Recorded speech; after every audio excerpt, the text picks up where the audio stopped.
नमस्कार दोस्तों, स्वागत करता हूं आपके अपने इस YouTube चैनल पर। दोस्तों, आज की इस वीडियो में हम रीजनिंग के 10 अति महत्वपूर्ण प्रश्नों को सॉल्व करने वाले हैं, जो कि दोस्तों आपके आगामी सभी परीक्षाओं के लिए इम्पोर्टेंट है। दोस्तों, ये रीजनिंग का पार्ट नंबर 31 है। अगर आपने इससे पिछले वाले पार्टों को नहीं देखा है तो कृपया हमारे चैनल पर जा करके देख लीजिएगा। उससे पहले दोस्तों, अगर आप किसी भी गवर्नमेंट एग्जाम की तैयारी कर रहे हैं, यहाँ पर देखिए दोस्तों, जैसे यहाँ पर देखेंगे SSC, MTS, CHSL, CPO, CGL, GD, NTPC, bank, railway, army, CRPF, CTET, police, state exam या अदर किसी भी गवर्नमेंट एग्जाम की तैयारी कर रहे हैं दोस्तों, तो इस वीडियो को बिल्कुल भी स्किप मत कीजिएगा, क्योंकि दोस्तों हमने इस वीडियो में जितने भी प्रश्नों को शामिल किया है वो किसी न किसी एग्जाम में पूछे गए हैं या आने की संभावना रहती है दोस्तों। तो उम्मीद करता हूं दोस्तों आप हमारे साथ इस वीडियो में अंत तक बने रहेंगे। तो चलिए दोस्तों, हम क्वेश्चन की ओर चलते हैं। दोस्तों, आज का हमारा पहला प्रश्न है। यहाँ पर देखिए दोस्तों, प्रश्न में क्या दिया गया है। यहाँ पर दिया गया है दोस्तों, जिस प्रकार जूते का संबंध दोस्तों आदमी से है, उसी प्रकार हमें बताना है कि यहाँ पर घोड़े का संबंध किससे होगा। यहाँ पर दोस्तों क्वेश्चन मार्क जो है कौन सा शब्द आएगा। अब देखेंगे दोस्तों सॉल्व कैसे करेंगे। सबसे पहले आप सोचेंगे कि यहाँ पर जूते का संबंध दोस्तों आदमी से किस प्रकार से है। अगर दोस्तों आप देखेंगे, जो जूते होते हैं दोस्तों वो क्या होते हैं, आदमी के पैरों में पहने जाते हैं। तो उसी प्रकार हमें बताना है कि यहाँ पर घोड़े के पैर में क्या लगा रहता है दोस्तों, क्या पहनाया जाता है। यानी कि दोस्तों यहाँ पर घोड़े के पैरों में क्या होता है, यहाँ पर खुर पहनाया जाता है। यहाँ पर दोस्तों देखेंगे खुर किस ऑप्शन में है, तो ऑप्शन नंबर बी आपका राइट आंसर हो जाएगा। यानी कि दोस्तों क्वेश्चन मार्क जाएगा, जो शब्द आएगा यहाँ पर क्या आ जाएगा दोस्तों, खुर आ जाएगा। तो यहाँ पर आपका राइट आंसर बी हो जाएगा। तो चलिए दोस्तों अगले प्रश्न की ओर चलते हैं। दोस्तों दूसरे प्रश्न को देखिए। दूसरा प्रश्न है दोस्तों, दिए गए समूह में बेमेल आकृति की पहचान करें। दोस्तों यहाँ पर हमें 4 आकृति दी गई है और इसमें से हमें बताना है कि सबसे अलग कौन है।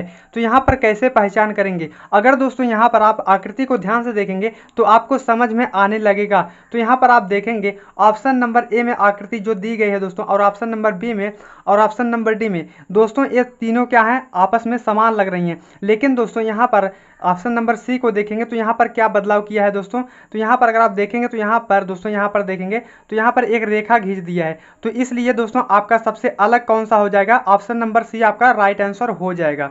तो बढ़ते हैं अगले प्रश्न की ओर।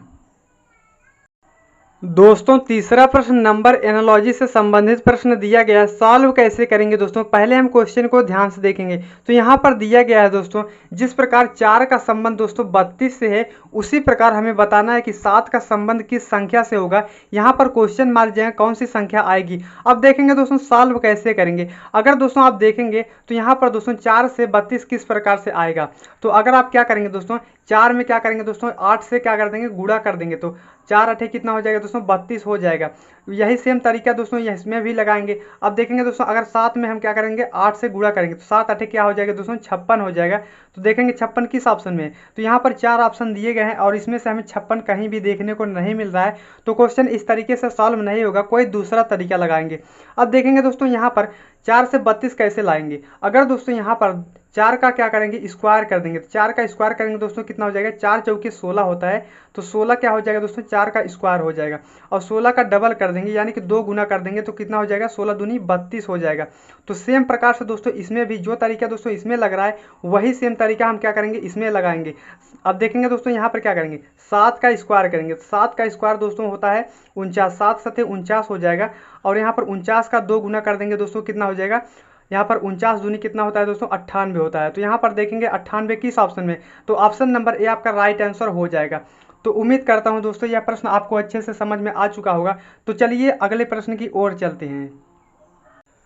दोस्तों चौथे प्रश्न को देखिए। दोस्तों चौथा प्रश्न दोस्तों मोस्ट इंपॉर्टेंट प्रश्न है और दोस्तों यह मिसिंग नंबर से रिलेटेड प्रश्न दिया गया है। तो सॉल्व कैसे करेंगे दोस्तों, सबसे पहले दोस्तों आपको क्या करना है, वीडियो को रोक करके खुद से क्वेश्चन को सॉल्व करने की प्रैक्टिस जरूर करना है।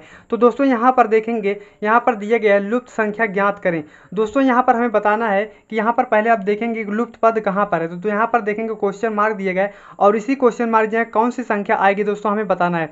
अब देखेंगे दोस्तों इसमें लॉजिक क्या लगा है। अगर दोस्तों यहाँ पर जब भी इस टाइप का प्रश्न पूछा जाता है तो आप क्या करेंगे, दो तरीके से इस क्वेश्चन को सॉल्व कर सकते हैं। तो यहाँ पर देखेंगे या तो दोस्तों आप इस तरफ से सॉल्व कर सकते हैं या तो नीचे की तरफ से सॉल्व कर सकते हैं।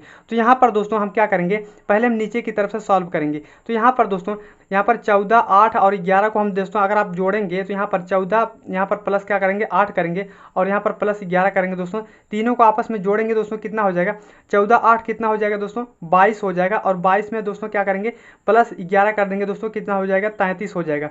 तो यहाँ पर दोस्तों जोड़ने पे क्या आ रहा है 33 आ रहा है। अब दोस्तों यहाँ पर क्या करेंगे, यहाँ पर 7 दिया है, 7 और 16 7 जोड़ेंगे दोस्तों कितना हो जाएगा 16 में 4 जोड़ेंगे दोस्तों 20 हो जाएगा। और यहाँ पर 3 23, 23 में दोस्तों यहाँ पर 10 जोड़ेंगे दोस्तों कितना हो जाएगा 33 हो जाएगा। यानी कि दोस्तों इन तीनों संख्याओं को जोड़ने पर क्या आ रहा है 33 आ रहा है और इधर भी तीनों संख्याओं को जोड़ने पर क्या आ रहा है 33 आ रहा है।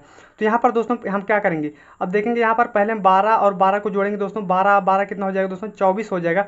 और दोस्तों 24 में हम कितना प्लस कर दें दोस्तों, कितना हो जाए 33 हो जाए। तो यहाँ पर अगर आप 24 में दोस्तों 9 को प्लस कर देते हैं तो यहाँ पर 9 4 13 हो जाएगा और 2 1 हासिल 3 हो जाएगा। तो यहाँ पर दोस्तों 9 को प्लस करेंगे तो यहाँ पर 33 हो जा रहा है। यानी कि दोस्तों यहाँ पर लुप्त पद की जगह कौन सी संख्या आएगी दोस्तों 9 भरी जाएगी। तो यहाँ पर 9 देखेंगे किस ऑप्शन में है, तो ऑप्शन नंबर सी आपका राइट आंसर हो जाएगा। तो उम्मीद करता हूँ दोस्तों यह प्रश्न भी आपको अच्छे से क्लियर हो चुका होगा। तो बढ़ते हैं अगले प्रश्न की ओर। दोस्तों पांचवें प्रश्न को देखिए। पांचवा प्रश्न दोस्तों मोस्ट इंपॉर्टेंट प्रश्न है और दोस्तों यह प्रश्न ब्लड रिलेशन से संबंधित प्रश्न दिया गया है। तो सॉल्व कैसे करेंगे दोस्तों, पहले हम प्रश्न को ध्यान से पढ़ेंगे तब जा करके हम इसका आंसर देंगे। तो यहाँ पर दोस्तों दिया गया है, रामू की माता ने रामू से कहा मेरी माता का एक बेटा है जिसका पुत्र अच्युत है। यानी कि दोस्तों यहाँ पर ये रामू हो जाता है और दोस्तों ये उससे ऊपर क्या हो जाएंगे दोस्तों, इसकी माँ हो गई। और दोस्तों यहाँ पर इसकी माँ क्या कह रही है रामू से, तो रामू से क्या कह रही है दोस्तों, मेरी माँ का एक बेटा है। यानी कि दोस्तों रामू के माँ का एक बेटा है, यानी कि रामू के माँ का एक भाई है। तो यहाँ पर दोस्तों ये दोस्तों रामू की माँ हो गई और दोस्तों इनका क्या है एक बेटा है। तो बेटा दोस्तों यहाँ पर ये बेटा हो गया और दोस्तों ये बेटा हो गया। तो यहाँ पर दोस्तों रामू के माँ का भाई हो गया। तो यहाँ पर दोस्तों जिसका एक पुत्र है, यानी कि रामू के मामा का एक बेटा है जिसका नाम क्या है अच्युत है। तो यहाँ पर दोस्तों ये अच्युत हो जाता है। तो यहाँ पर दोस्तों अब देखेंगे दोस्तों रामू के मामा का जो बेटा है वो क्या लगेगा, रामू का ममेरा भाई लगेगा। तो देखेंगे दोस्तों ममेरा भाई किस ऑप्शन में है, तो ऑप्शन नंबर 2 आपका सही जवाब हो जाएगा।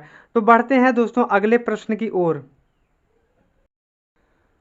दोस्तों छठवें प्रश्न को देखिए। छठवां प्रश्न है दोस्तों कोडिंग डिकोडिंग से संबंधित प्रश्न दिया गया। तो सॉल्व कैसे करेंगे दोस्तों, यहाँ पर पहले हम प्रश्न को ध्यान से पढ़ेंगे उसके बाद इसका आंसर देंगे। तो यहाँ पर दिया गया है दोस्तों, यदि ए को कोड भाषा में 2 लिखा जाता है, बी को 3 लिखा जाता है, इसी प्रकार दोस्तों इफेस को उसी कोड भाषा में कैसे लिखा जाएगा हमसे पूछ रहा है। तो सॉल्व कैसे करेंगे दोस्तों, सबसे पहले आप ये देखेंगे कि ए को यहाँ पर 2 किस प्रकार से लिखा है, बी को यहाँ पर 3 किस प्रकार से लिख रहा है। तो उसी प्रकार दोस्तों यहाँ पर हम बताएंगे FACE को क्या लिखा जाएगा। अब देखेंगे दोस्तों अगर आप ABCD के क्रमानुसार में देखेंगे तो ए का स्थान जो होता है दोस्तों वो पहले नंबर पे आता है, यानी कि 1 नंबर पे आता है। यहाँ पर जैसे ए से लेकर के जेड तक 26 अक्षर होते हैं, तो यहाँ पर ए पहले नंबर पे आता है और जेड दोस्तों 26वें स्थान पे आता है। तो यहाँ पर दोस्तों ए का स्थान जो होता है दोस्तों 1 होता है। तो 1 का जो नंबरिंग करेंगे तो 1 हो जाएगा और 1 बढ़ा देंगे दोस्तों कितना हो जाएगा, यहाँ पर इसमें 1 प्लस कर देंगे तो कितना हो जाएगा दोस्तों 2 हो जाएगा। यानी कि दोस्तों क्या करना है, ए दोस्तों 1 नंबर पे आता है तो इससे 1 बढ़ा देंगे तो 2 हो जाएगा। उसी प्रकार से दोस्तों देखेंगे तो बी कितने नंबर पे आता है, 2 नंबर पे आता है, तो 2 में 1 बढ़ा देंगे दोस्तों कितना हो जाएगा 3 हो जाएगा। तो उसी प्रकार से लिखा है। तो सेम प्रकार से दोस्तों हम क्या करेंगे, यहाँ पर देखेंगे एफ दिया है तो एफ कितने स्थान पे आता है ABCD के क्रमानुसार में, तो 6 नंबर पे आता है। तो 6 में क्या करेंगे दोस्तों 1 बढ़ा देंगे तो कितना हो जाएगा 7 हो जाएगा। तो यहाँ पर हम 7 लिख लेते हैं। उसके बाद दोस्तों यहाँ पर देखेंगे यहाँ पर ए दिया है तो ए 1 नंबर पे आता है, 1 में हम क्या करेंगे 1 बढ़ा देंगे तो कितना हो जाएगा 2 हो जाएगा। तो यहाँ पर हम 2 लिख लेते हैं। उसके बाद दोस्तों यहाँ पर सी दिए गए तो सी कितने नंबर पे आता है दोस्तों 3 नंबर पे आता है। तो 3 में +1 कर देंगे यानी कि 1 बढ़ा देंगे तो कितना हो जाएगा 4 हो जाएगा। तो यहाँ पर 4 लिख लेते हैं।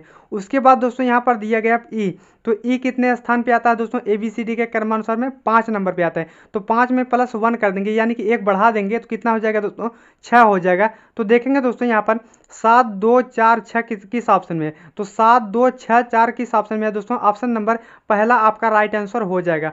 तो उम्मीद करता हूँ दोस्तों यह प्रश्न आपको अच्छे से क्लियर हो चुका होगा। तो बढ़ते हैं अगले प्रश्न की ओर। दोस्तों सातवें प्रश्न को देखिए। सातवां प्रश्न है दोस्तों, कौन सा शब्द अक्षर का प्रयोग करके नहीं बनाया जा सकता। दोस्तों हमें यहाँ पर शब्द का अक्षर दिया गया है, तो यहाँ पर हमें बताना है कि इनमें जितने भी अक्षर हैं तो इनका प्रयोग करके नहीं बनाया जा सकता। तो यहाँ पर दोस्तों कैसे हम पता करेंगे, तो यहाँ पर दोस्तों पहले में हम देखेंगे तो यहाँ पर कमिश्नर दिया गया है और इसमें कितने अक्षर दिए गए हैं दोस्तों यहाँ पर, तो यहाँ पर मिशन दिया गया, तो यहाँ पर देखेंगे यम दिया है, तो यहाँ पर इसमें भी यम दिया गया है, तो यहाँ पर आई है तो इसमें भी आई है, आई दिया गया है देखेंगे, तो यहाँ पर डबल एस दिया गया है तो इसमें भी डबल एस है। यानी कि दोस्तों पहला ऑप्शन बनाया जा सकता है इन अक्षरों का प्रयोग करके। तो यहाँ पर अब दूसरे ऑप्शन को चेक करते हैं। तो यहाँ पर दोस्तों सी दिया गया, तो यहाँ पर सी दिया गया, ओ दिया गया है दोस्तों, यहाँ पर भी ओ है, यहाँ पर डबल एम है दोस्तों, तो यहाँ पर भी डबल एम दिया गया है, और यहाँ पर देखेंगे दोस्तों ओ एन दिया गया है, तो यहाँ पर भी ओ एन है। यानी कि दोस्तों दूसरा ऑप्शन भी बनाया जा सकता है, पहला ऑप्शन भी बनाया जा सकता है। अब देखेंगे दोस्तों यहाँ पर देखेंगे, यहाँ पर यम दिया गया है दोस्तों, यम भी है, यहाँ पर देखेंगे तो आई दिया गया है दोस्तों, आई भी दिया गया है, यहाँ पर डबल एस है दोस्तों, इसमें भी डबल एस है, आई है दोस्तों, यहाँ पर भी क्या है आई है। तो यहाँ पर दोस्तों यल दिया गया है, तो देखेंगे दोस्तों इसमें कहाँ यल है, तो यहाँ पर अगर आप देखेंगे दोस्तों इनमें से कहीं भी हमें यल देखने को नहीं मिल रहा है, तो क्या हो जाएगा दोस्तों, ऑप्शन नंबर 3 आपका राइट आंसर हो जाएगा। यहाँ पर देखेंगे दोस्तों यल दोस्तों इसमें नहीं है, तो यानी कि दोस्तों ऑप्शन नंबर 3 आपका सबसे सही जवाब हो जाएगा। अब देखेंगे दोस्तों यहाँ पर चौथा दिया गया है, तो यस दिया गया है, आई दिया गया है, आर दिया गया है, ई दिया गया है, एन दिया गया है। तो यहाँ पर दोस्तों यहाँ पर देखेंगे तो यहाँ पर यस दिया गया है, आई दिया गया है दोस्तों, यहाँ पर आर दिया गया है, ई दिया गया है और एन दिया गया है। यानी कि दोस्तों यहाँ पर सारे ऑप्शन बनाए जा सकते हैं, लेकिन जो है तीसरा ऑप्शन नहीं बनाया जा सकता है। तो आपका राइट आंसर ऑप्शन नंबर 3 सही जवाब हो जाएगा। तो बढ़ते हैं अगले प्रश्न की ओर। दोस्तों आठवें प्रश्न को देखिए। आठवां प्रश्न है दोस्तों, प्रश्न चिन्ह पर कौन सी आकृति आएगी। दोस्तों हमें यहाँ पर बताना है, क्वेश्चन मार्क दिया गया और यहाँ पर हमें बताना है कि कौन सी आकृति आएगी। अब देखेंगे दोस्तों सॉल्व कैसे करना है। तो यहाँ पर प्रश्न आकृति दी गई है और यहाँ पर उत्तर आकृति दी गई है, और इसी उत्तर आकृति में से हमें बताना है कि कौन सा इसका राइट आंसर होगा। तो देखेंगे दोस्तों सॉल्व कैसे करेंगे। अगर दोस्तों इस आकृति को देखेंगे और इस आकृति को देखेंगे तो यहाँ पर आपको क्या समझ में आ रहा है। अगर दोस्तों यहाँ पर देखेंगे, यहाँ पर क्या है, बाहर वाला जो गोला है दोस्तों ये क्या हो गया है, अंदर हो गया है, और दोस्तों जो अंदर है वो क्या हो गया है दोस्तों, बाहर हो गया है। तो यहाँ पर दोस्तों क्या करेंगे, उसी प्रकार हम करेंगे। अब देखेंगे दोस्तों यहाँ पर त्रिभुज दिया गया है, त्रिभुज क्या है दोस्तों, बाहर है, तो क्या करेंगे, त्रिभुज इसमें अंदर होना चाहिए था, इसमें इस वाले में। तो यहाँ पर दोस्तों देखेंगे, यहाँ पर ऑप्शन में देखेंगे तो पहला ऑप्शन नहीं हो सकता, क्योंकि दोस्तों यहाँ पर गोला दिया गया, लेकिन दोस्तों यहाँ पर गोला नहीं है, तो यहाँ पर ये त्रिभुज दिया गया, त्रिभुज का होना चाहिए। तो यहाँ पर दोस्तों बी में दिया गया है, लेकिन दोस्तों उससे पहले हम देखेंगे इस वाली आकृति। तो यहाँ पर दोस्तों एक आकृति इस टाइप से बना लेते हैं, यहाँ पर देखेंगे तो यहाँ पर इस टाइप से हम आकृति बनाएंगे, और दोस्तों यहाँ पर ऐसे बन जाएगा, और यहाँ पर दोस्तों क्या है, ये अंदर वाला दोस्तों बड़ा बाहर हो जाएगा, और अंदर वाला बाहर हो जाएगा, और दोस्तों बाहर वाला क्या हो जाएगा, अंदर हो जाएगा। तो यहाँ पर देखेंगे दोस्तों त्रिभुज क्या है दोस्तों, बाहर है, तो इसको क्या करेंगे, हम अंदर कर देंगे। अब देखेंगे दोस्तों यहाँ पर इसकी आकृति कुछ इस टाइप से बनेगी, तो यहाँ पर दोस्तों हम क्या करेंगे, त्रिभुज को अंदर रख देते हैं। तो देखेंगे इस टाइप का किस ऑप्शन में देखने को मिल रहा है। तो दोस्तों यहाँ पर देखेंगे तो ऑप्शन नंबर डी आपका राइट आंसर हो जाएगा। तो यहाँ पर दोस्तों ऑप्शन नंबर बी भी नहीं होगा, ऑप्शन नंबर सी नहीं होगा, ऑप्शन नंबर ए नहीं होगा, तो इसका right answer option number D हो जाएगा। तो उम्मीद करता हूँ दोस्तों यह प्रश्न भी आपको अच्छे से समझ में आ चुका होगा। तो बढ़ते हैं अगले प्रश्न की ओर।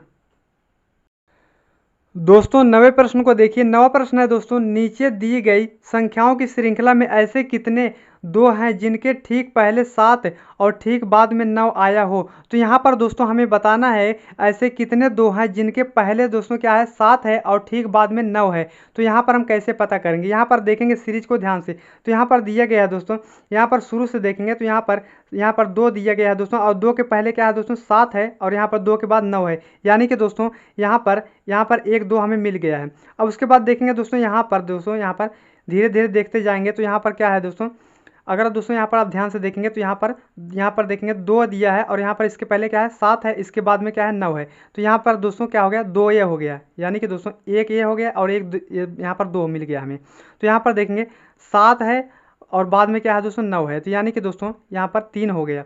उसके बाद दोस्तों यहाँ पर देखेंगे तो यहाँ पर 7 है, 2 है और यहाँ पर 9 है, यानी कि 2 के पहले क्या है 7 है और 2 के बाद क्या है 9 है। तो यानी कि दोस्तों इसमें क्या है, तो देखेंगे यहाँ पर एक ये हो जाता है, और दोस्तों यहाँ पर एक ये हो गया, और यहाँ पर देखेंगे दोस्तों तो यहाँ पर एक ये हो जाता है, और दोस्तों यहाँ पर देखेंगे तो एक ये है। यानी कि दोस्तों यहाँ पर कितने ऐसे दो हैं जिनके ठीक पहले क्या है 7 है और ठीक बाद 9 है। तो यहाँ पर 1 2 3 4, तो 4 हैं, 4 देखेंगे दोस्तों किस ऑप्शन में है, तो ऑप्शन नंबर बी आपका राइट आंसर हो जाएगा।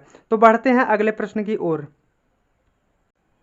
दोस्तों आज का हमारा अंतिम प्रश्न है। अंतिम प्रश्न को सॉल्व करने से पहले दोस्तों अगर आप हमारे चैनल पर नए हो तो हमारे चैनल को सब्सक्राइब जरूर करें। तो चलिए दोस्तों हम इस क्वेश्चन को सॉल्व करते हैं। दोस्तों क्वेश्चन में क्या दिया गया है, कितने खिलाड़ी फुटबॉल और हॉकी खेलते हैं लेकिन क्रिकेट नहीं खेलते हैं। यानी कि दोस्तों हमें बताना है कि कितने ऐसे खिलाड़ी हैं जो फुटबॉल और हॉकी खेलते हैं लेकिन क्रिकेट नहीं। तो यहाँ पर दोस्तों ये देखेंगे दोस्तों, यहाँ पर ये जो क्रिकेट है, क्रिकेट वाला एरिया कितना है दोस्तों, यहाँ पर ये क्रिकेट वाला एरिया हो गया।